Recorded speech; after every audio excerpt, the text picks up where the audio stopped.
Her true story, from Washington. My granddaughter called me a witch until she found what I kept in the drawer. I hope you are happy now. My dad is dead because of you. You feel proud of that? You turned me into an orphan. No dad, no mom, no one who loves me. No one. You are not even human. You are just a witch. That was what my granddaughter screamed at me, her voice trembling not from fear but from rage, her phone held high, as if she was testifying to the entire world. The red light on the screen glowed like an accusation. I sat there, hands folded gently on the old oak table, my tea still steaming beside me, while the flood of her words poured down. I said nothing. It was not the first time she called me a witch. It was not even the 100th.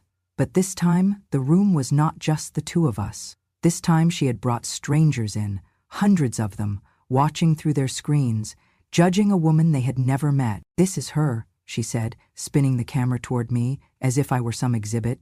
"This is the woman who ruined my life, who locks me up in this dusty prison and calls it discipline, who acts like being born before the internet makes her God." I turned my eyes toward her, but not toward the camera. The difference between the two has always mattered to me. Emily, the real Emily, stood there with her shoulders squared and her heart on fire. 15 years old, furious, betrayed. But beneath the yelling I saw something else too, pain, a loneliness that matched my own. "You never let me be normal," she said. "No phone after 9, no sleepovers, no parties. I cannot even wear a tank top without you making me feel like I'm naked in church. You are obsessed with control, and you pretend it's love." I took a slow breath. My hand trembled as I reached for my cup, but I steadied it before she could see. "You never told me what happened to my dad," she continued, her voice cracking. "You never told me where my mom went. You just kept me here like some broken doll you're afraid someone might fix. I am not your redemption story. I'm not your secret. I'm a person. And I'm done letting you treat me like I owe you silence." Still, I said nothing. Because what could I say? She was not wrong to feel abandoned. She was not wrong to be angry. She had lived most of her life behind walls she did not choose, and for years I had stood between her and the truth, not to hurt her, but to save her from it.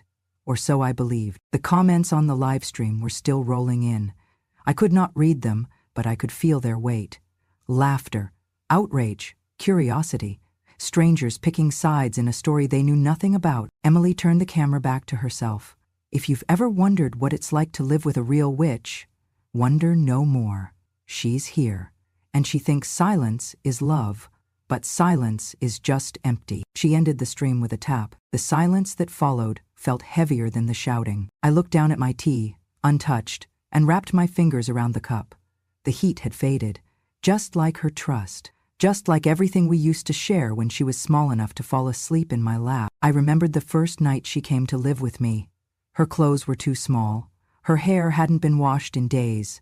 She clung to a stuffed rabbit with no ears and didn't speak a word for 3 days.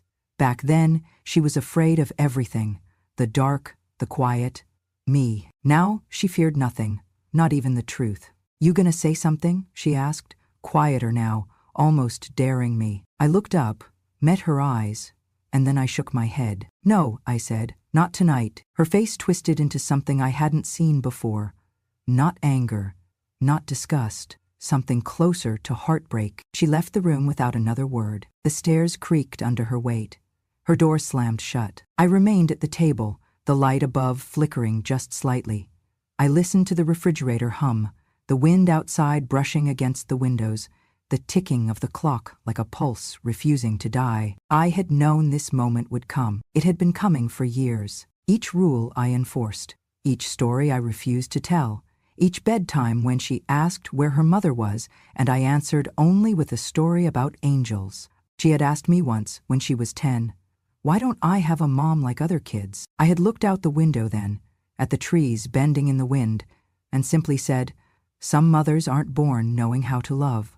That answer had not satisfied her, but it was all I could give. There were things I had locked away, in drawers, in boxes, in the deepest corners of my heart, not because I was ashamed, but because I believed, perhaps wrongly, that love meant bearing the weight alone. Now I wondered if I had mistaken silence for protection, because silence in the end had turned my granddaughter into a stranger, into a girl who could scream into a camera and call me a witch while hundreds watched like it was a reality show. She didn't know. She didn't know what I took her from, what I kept her from, what her father begged me to do with his final breath on paper. And yet, somehow, in that moment, I was not angry with her. I was only tired. Tired of carrying a truth too heavy to name. Tired of pretending that survival did not come at a cost. Tired of being the villain in a story where I had only ever tried to love the best way I could. As the lights dimmed and the clock ticked into midnight,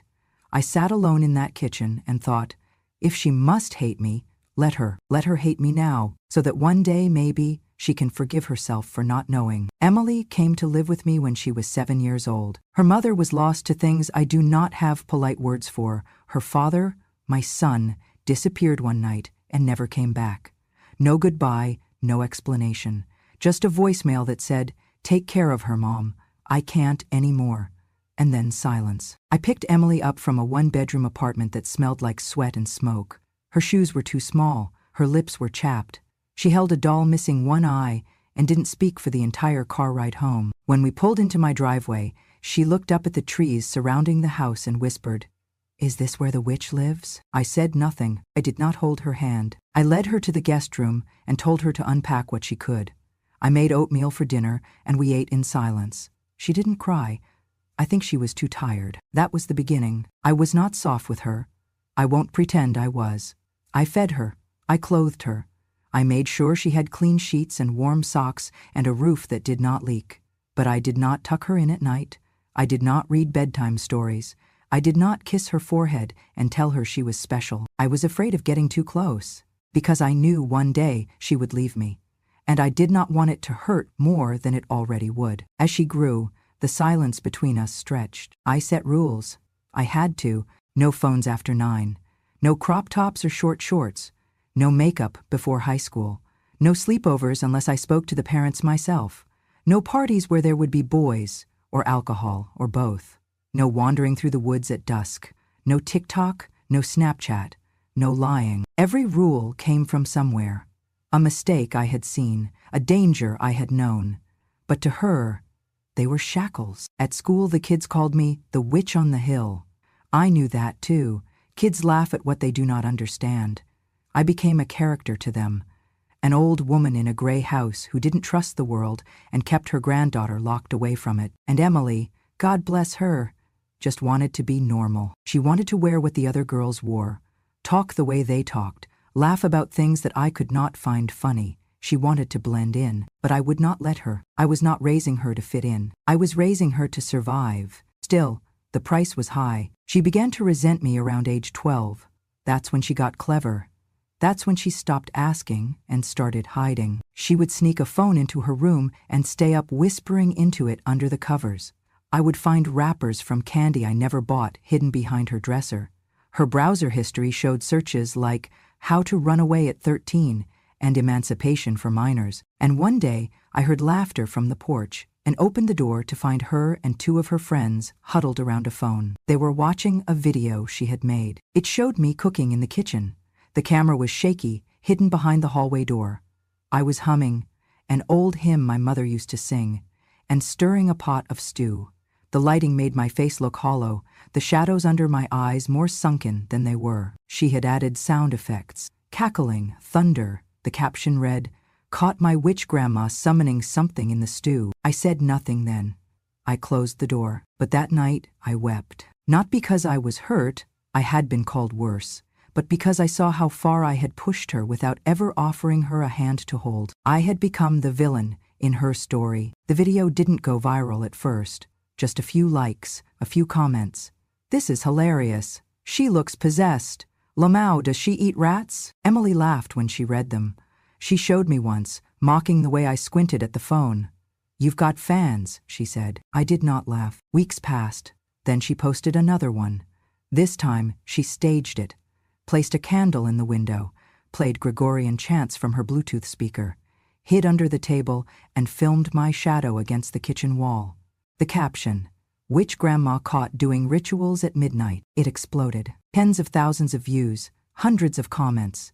A few offers from people asking if she wanted to collaborate on a haunted series. She didn't take them.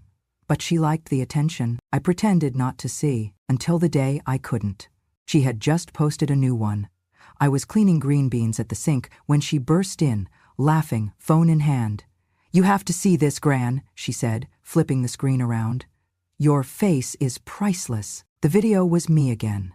This time, asleep in my chair, twitching slightly in a dream. She had added creepy violin music and zoomed in on my mouth, which was half open. The caption read, "When the witch goes dormant before feeding." She laughed. I stared at the screen, and then the room tilted. The knife in my hand dropped into the sink. The cold water splashed up.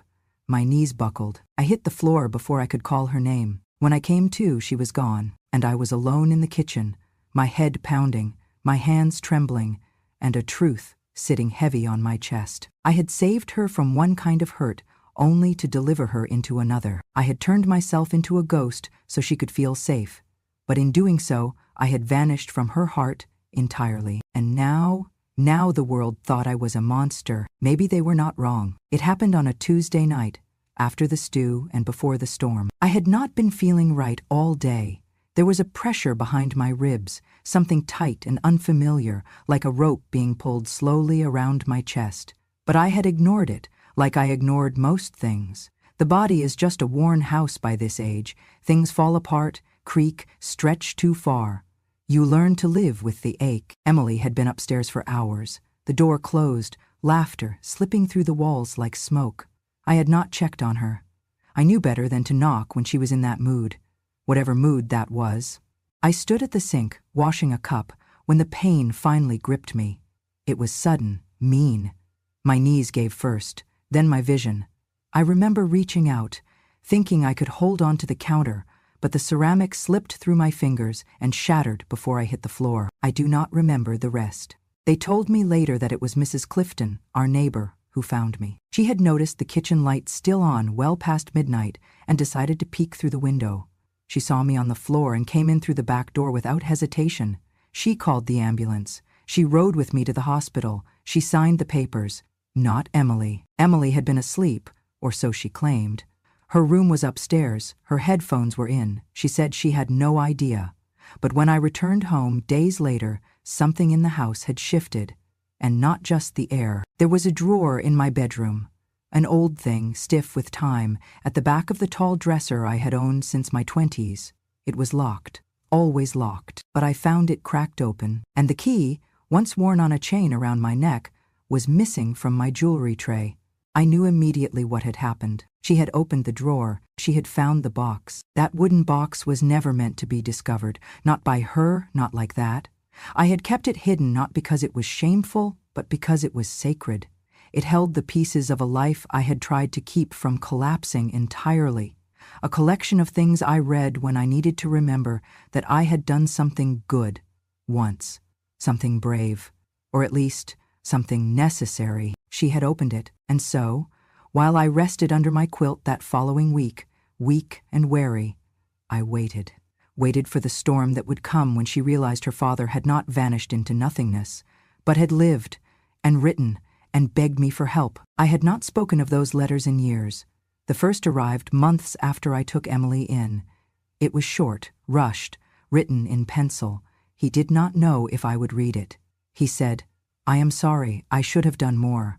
You were right, she is not safe." There were more after that. Some came every few weeks. Others were spaced by seasons. Sometimes he wrote from his car, from a borrowed address, from a place with no return. They were not love letters, not in the romantic sense, but they were full of desperation and guilt and something deeper than apology. They were the ramblings of a man trying to become a father while drowning under the shame of having failed already. He wrote about Emily, how she used to cry when the lights flickered, how she clung to a blanket that smelled like smoke. He wrote about her mother, how the addiction had sharpened her voice into a blade, how she had once traded Emily's school shoes for pills. And he wrote about me. He wrote, "I know you think I am weak. You are not wrong. But please, please keep her. Please let her stay." I read those letters again the day after I came home from the hospital. I pulled the box from the drawer myself this time, not because I had changed my mind, but because now it was too late to protect the secret. And the top letter, creased at the corners, fingerprints smudged across the ink, had clearly been read recently. It was the one he had written after I refused to let him take Emily back. He had come to the house one night, shouting from the porch, drunk, angry, desperate. "I am her father," he yelled. "You were," I said, "until you let her starve." He had driven off into the dark. A week later I got the letter. It said, "If anything happens to me, tell her I tried. Tell her I fought. But if she grows up hating me, let her. Let her be angry. At least she will still be alive. If she grows up hating you, I hope you will forgive her, because you did what I could not. You saved her." Emily had read that. I knew it, and yet she had not said a word to me since. She walked differently now, not angry, not spiteful, just quiet. There was no mocking, no filming, no laughter behind closed doors. She made me tea without asking. She did the dishes without complaint. Something had shifted. I watched her closely one evening as she stood by the window, staring into the trees. Her shoulders looked smaller than before. Or maybe I had just stopped seeing her as an enemy. She turned to me and asked, quietly, "Do you still dream about him?" I did not pretend not to know who she meant. "Yes," I said, "every night." And for a moment, we just stood there. Two women, a generation apart, bound by the silence of a man we both had loved and lost, and forgiven in different ways. The box was back in the drawer now, but its contents no longer belonged only to me. They belonged to her, too. And though I could not erase what she had seen or how she had seen it, I could finally stop pretending that silence was enough to hold the weight of love. I never meant for her to read those letters. Not one of them. They were never meant to be opened by her hands, not even when she was grown. I had kept them not for her, but for myself, a quiet collection of guilt and grief, sealed in a wooden box and buried beneath folded linens and locked drawers. It was the only way I could hear his voice again, the only way I could remember him as more than the broken man he became. But secrets don't stay hidden forever, and now that she had seen them, there was no turning back. I reread the letters that week, slowly, one by one, not as a mother, not as a grandmother, but as a woman retracing the shape of loss. My son never sugarcoated anything in his writing. He did not dress his shame in flowers or try to clean up his past with excuses. The ink was raw, the words uneven, sometimes desperate, always honest. In one letter he wrote, "I found her selling Emily's toy horse today, the little brown one with the red ribbon. Said we needed the money for groceries, but I knew better. She hadn't eaten in 2 days and didn't care. Emily just stood there watching. Didn't cry. That was worse than anything. I remembered that toy. I had given it to Emily on her 4th birthday. She'd slept with it for months. When I picked her up that night, God, I will never forget it, she didn't even ask where it had gone. She just climbed into my car, clutching her blanket like it was a lifeline." Another letter came weeks later. She took the blanket, swapped it for pills. Emily shivered all night. I wrapped her in my coat, told her it was a camping game. She believed me, but she won't keep believing forever. That was the night I drove across 3 counties and knocked on his door without warning. I didn't ask permission. I didn't wait. I took Emily in my arms, wrapped her in my own coat, and said, "You've done all you can. Let me do the rest." He didn't fight me. He just cried. In the beginning, Emily asked about her mother. Little questions, soft ones. Why doesn't she call? Or, did she forget my birthday? I answered with silence, or a soft hum, or, not everyone knows how to be a mom, sweetie. As she got older, the questions turned sharp. Why did you take me away? Did she hate me? Did Dad hate me too? I lied. I told her her father had to leave for work, that her mother had been sick, that they loved her just from afar. I never expected the truth to find her before I could explain it properly. The final letter in the box was the one I feared most, the one I had read more than any other, the one with a crease down the middle from being folded and unfolded again and again. He had written it the week before he died. "Mom, if you're reading this, I hope you'll forgive me. I'm going to get her. I know you won't approve. I know you think it's dangerous. but I can't live with myself knowing I left my daughter with questions I never answered. The ink smudged at the bottom of the page, a single drop spreading like a bruise. He never made it. The next morning there was an accident on Highway 9, rain-slick roads. A pickup truck rolled into a ravine. No ID on him, just a wedding band and a receipt for a stuffed rabbit from a gas station. I never told Emily. How could I? How could I look into the face of a child who already felt abandoned and say, "He was coming for you, but he died on the way"? Instead, I carried that burden for both of us.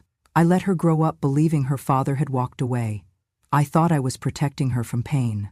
Maybe I was protecting myself. In that final letter, he wrote, "If she grows up hating you, let her.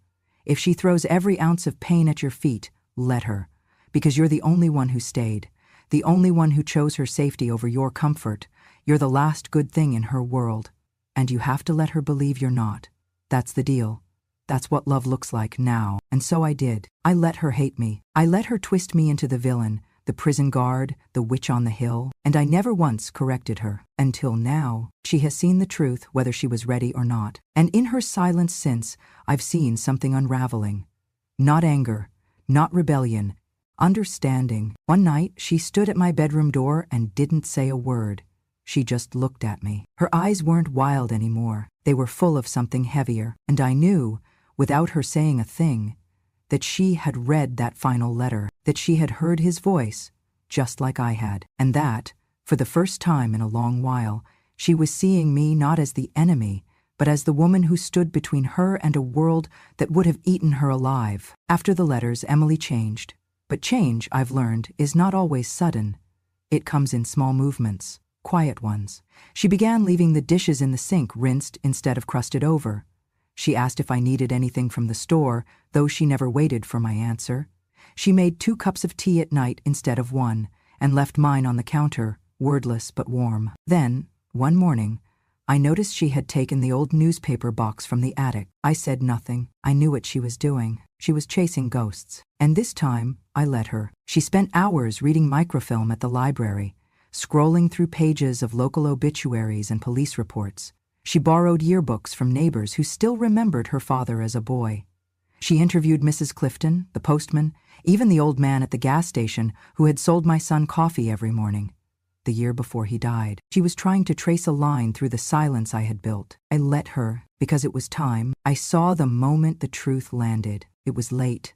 She came home with her jacket soaked through and her eyes rimmed red. I was crocheting in the living room. She stood in the doorway, clutching a photocopy in one hand. A death notice. Single vehicle accident.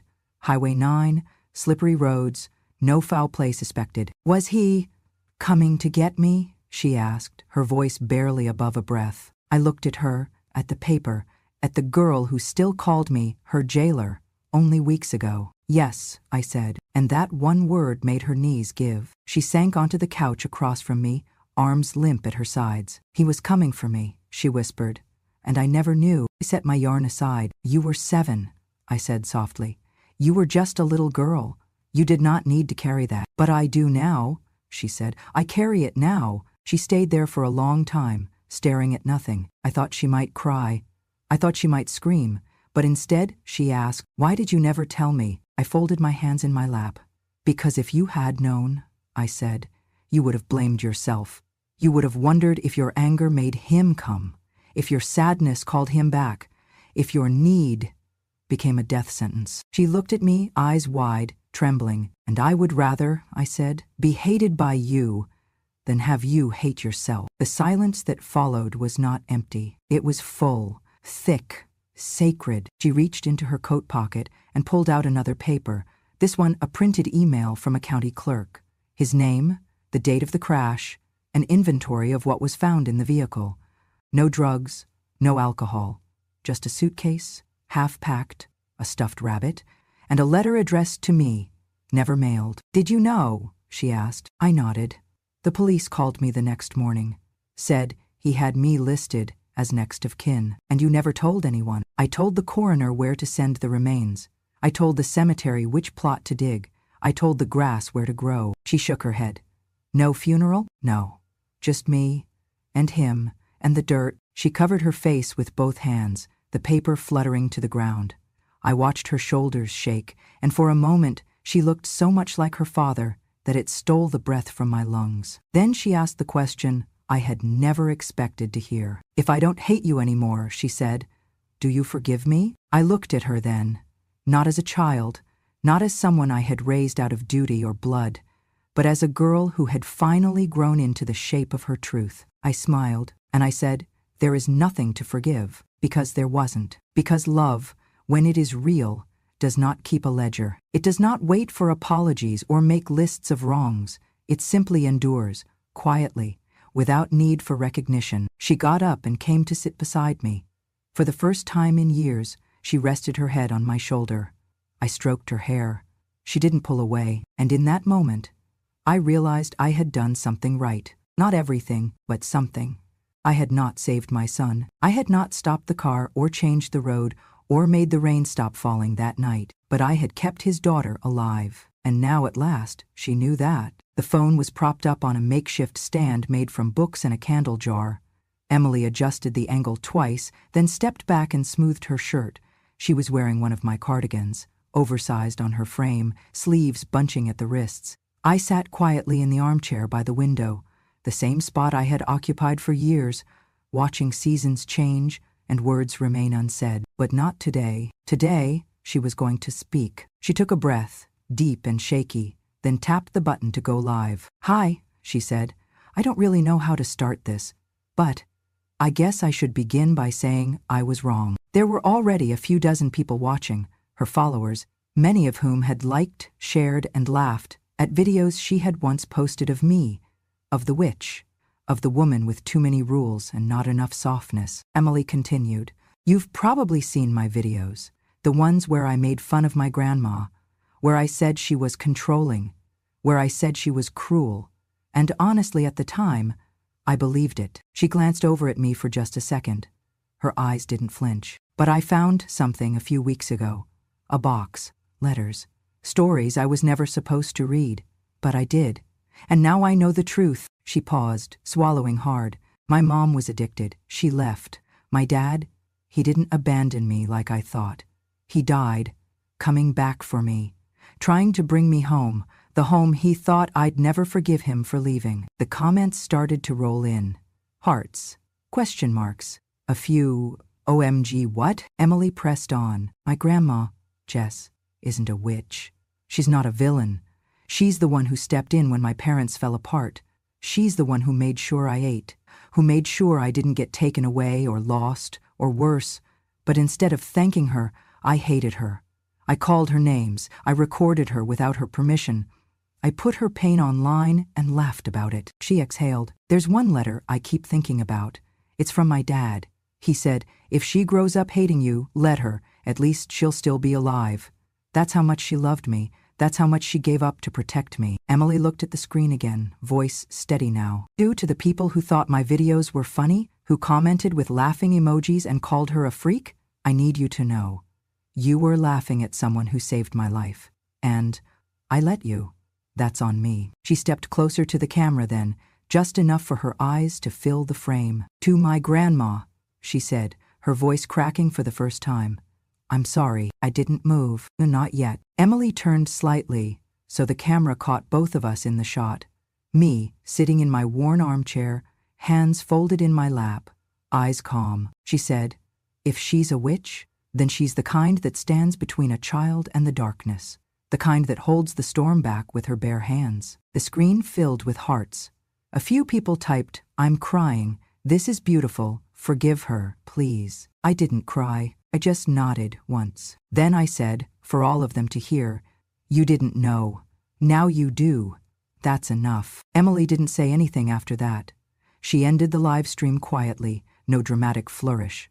Just a swipe of her thumb and the screen went black. We sat in silence for a moment after. Then she crossed the room and knelt beside my chair. "I can't take it back," she whispered. "I know," I replied, "that I want to spend the rest of my life making sure you never feel alone again." I looked down at her, brushed a strand of hair from her cheek. "I never was," I said. "Not really. You were always here, even when you didn't know why." She rested her head against my knee. Outside, the wind carried spring with it. soft and fragrant, and inside I felt, for the first time in a very long time, light. I do not know the exact moment I stopped being the witch in her eyes. There was no dramatic scene, no sweeping music or grand apology drawn in tears. It just shifted, slowly, gently, like spring creeping into the bones of winter. One morning I woke up and realized Emily had started calling me Gran more than her. She laughed in the kitchen instead of filming in secret. She touched my hand when she passed the salt. She lingered after dinner. And I, in return, softened in places I thought had turned to stone. For the first time in years, our home was not silent. We filled it with small sounds, banter over burnt toast, the radio humming old country songs, the scrape of chairs pulled close together, the hush of pages turning as we worked on a scrapbook. She insisted we build together. She had found my old photo boxes one afternoon and spent hours going through them, asking who each person was, what each face meant. Some names I had not spoken aloud in decades. Some memories, I thought, had long turned to dust, came rushing back as I pointed and smiled, and sometimes cried. "This was your dad at 7, I said, holding up a picture of him in a paper crown made of tinfoil. He made me call him King of the Couch for 3 days after that birthday. Emily laughed. "He looks like me." "He was a lot like you," I nodded. "Stubborn, curious, always too brave for his own good." We spent that whole Sunday cutting, pasting, labeling. She decorated the cover with pressed flowers from the garden and wrote in neat cursive, "The family I never knew I had." She took me to the doctor next week. My blood pressure had been creeping up again. She made the appointment without asking, drove me, sat in the waiting room scrolling her phone, but I knew she was listening. Afterwards, she bought me ginger tea and told me to stay off salt. "Yes, ma'am," I teased, and we both laughed at the reversal of roles. She started cooking on Fridays. Simple things at first: pasta, sandwiches, scrambled eggs, too runny. But then one day I heard pots clanging, and when I stepped into the kitchen, she was standing over the stove, stirring something in my old cast-iron pot. "What are you making?" I asked. She looked sheepish. "Your beef and barley soup." My heart skipped. She had found the recipe card, yellowed and smudged, stuck between pages of my old cookbooks, the same soup I used to make for her father when he had long days at school or bruises he would not explain. The one thing he never refused, no matter how much trouble he was in. I watched her taste it, wrinkle her nose, add more time. When she handed me a bowl, I could not speak for a full minute. It tasted almost right. Almost. But it was perfect. That night she posted a photo of the soup on her social media, with a caption that read, "I used to think my grandma was cruel. Now I see she's the strongest woman I've ever known." It went viral. Again. But this time, for different reasons. The comments were full of people saying they had misjudged their own elders, that they were calling their grandmothers, that they were sorry for every time they misunderstood love as control. I read every word, slowly.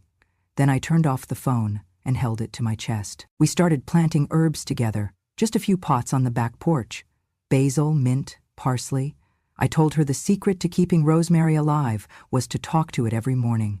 She rolled her eyes, but I caught her whispering to the plants a week later. She wrote in a new journal every night, the one she called our memory ledger. She asked me for stories before bed, reverse bedtime now, and I told her things I had never told anyone. About her father's first tooth, his first fight, the time he brought home a turtle and tried to keep it in the bathtub. She cried sometimes, quietly. She would rest her head on my shoulder and let it out without shame. I cried too. It was not easy. Forgiveness never is. But it was real. One evening, we were walking the trail behind the house, the one I used to take alone, praying for strength. The trees were beginning to turn, painting the world in oranges and golds. She stopped, pointed up at a hawk gliding above us. "I used to think you were watching me like that," she said, waiting to pounce. I raised an eyebrow. "And now?" "Now I think you were watching to make sure nothing else did." She smiled, and I felt the years melt off my bones. I do not know how long I will have left. Time is a stingy companion. But I do know this. My granddaughter sees me now, not just the woman with too many rules, or the shadow of a mistake she could not name, but me, Jess, the woman who stayed. And in her eyes, I am no longer a witch. I am home. The years passed quietly, the way good years often do. Emily grew up, not just in height or voice or the shape of her shoulders, but in spirit. The kind of growth you do not see in mirrors, only in moments. She finished school, then college, then came back home, not out of necessity but choice. That choice meant more to me than any diploma ever could. She started a small farm initiative right here in our county. Clean crops, honest work, no chemicals, no cutting corners. She called it Second Soil, a name she said came from us, from the idea that even wounded land could grow something beautiful again if you tended to it right. She became a quiet force in the community, spoke at town halls, helped rebuild the farmers market, got kids from the local high school involved in planting and harvesting. There was talk about a feature on the evening news, maybe even a grant from the state. But none of that mattered as much to me as what she did at the end of each day. She came home to me. One afternoon in October, the air still warm but edged with gold, she packed a thermos of apple cider and a blanket and said, "We're going for a walk, Gran." I let her lead me past the house, down the back trail we used to take during those first quiet days of forgiveness, and then farther, past the barn, to where the fields stretched wide and tall, corn, golden, waving in the wind like hands reaching toward the sky. She had planted it herself that spring. I had watched her from the porch, mud on her jeans, hair tied back, laughter in her lungs. She had grown every stalk with the kind of care some people save for their children. We spread the blanket in a small clearing between rows, where the sun slanted through the leaves in long, glowing lines. The kind of light that makes you believe in something more. We sat in silence for a while, sipping cider, listening to the rustle of the field. Then she reached over and took my hand. Her fingers were strong now, calloused in places, warm and steady. "Do you remember," she said, "when I told the whole world you were a witch?" I smiled. It was a memorable performance. She laughed softly. "And now here I am," she said, "farming the same land you once dreamed of retiring on. Feeding people, healing things, all because you didn't give up on me." I squeezed her hand. "I never gave up," I said. "I just got quiet." She looked at me then. Really looked. Eyes deep and brown, full of that same ache her father once carried. "I used to think love meant being rescued," she said. "But it doesn't, does it? It means staying, even when the person you're staying for tells you to go." I nodded. "That's the kind of love I had for you," I whispered. She blinked away tears. "I'm sorry it took me so long to see it." I shook my head. "You saw it when it mattered." She pulled something from her coat pocket, an old ribbon, faded red. "I found this in one of Dad's letters," she said. "He said you gave it to me when I was little, tied it around my ponytail before you took me away. I kept it." I touched the ribbon. It was fraying, soft from time, but whole. "I tied it the day we left," I said. "I wanted you to feel loved, even if you couldn't remember it later." She smiled. "I remember now." The wind shifted then, sending a whisper through the corn like applause. "I want you to live here with me," she said suddenly, "in the cottage by the orchard. We can plant lavender out front. I'll build you a bench in the sun. You'll never have to cook unless you want to." I chuckled. "You offering to take care of an old woman?" "No," she said. "I'm offering to take care of the woman who once took care of me when I didn't know I needed it." There was a long silence. Then she said, with a voice full of something ancient and true, "I am so lucky you loved me when I was hardest to love." I turned my hand in hers, held it tight. "And I whispered, have waited my whole life to hear you say that." We sat there as the sun dipped lower, turning everything to amber. The shadows grew longer, but the light stayed warm. She rested her head on my shoulder. I leaned mine against hers. The corn swayed. The world turned. And for the first time in a long, long time, I felt not just peace, but purpose. My life, as messy and painful and quiet as it had been, had meant something. It had grown something. Thank you for listening to my story, not a fairy tale, but the truth that stayed silent for far too long. If you've ever been misunderstood, ever loved in silence, ever sacrificed without anyone noticing, then I hope this story found a place in your heart. Please subscribe to Grandma True Stories so you never miss another memory from the quiet women who walked through storms and still chose love. Because when a grandmother speaks, the world should listen. We'll meet again.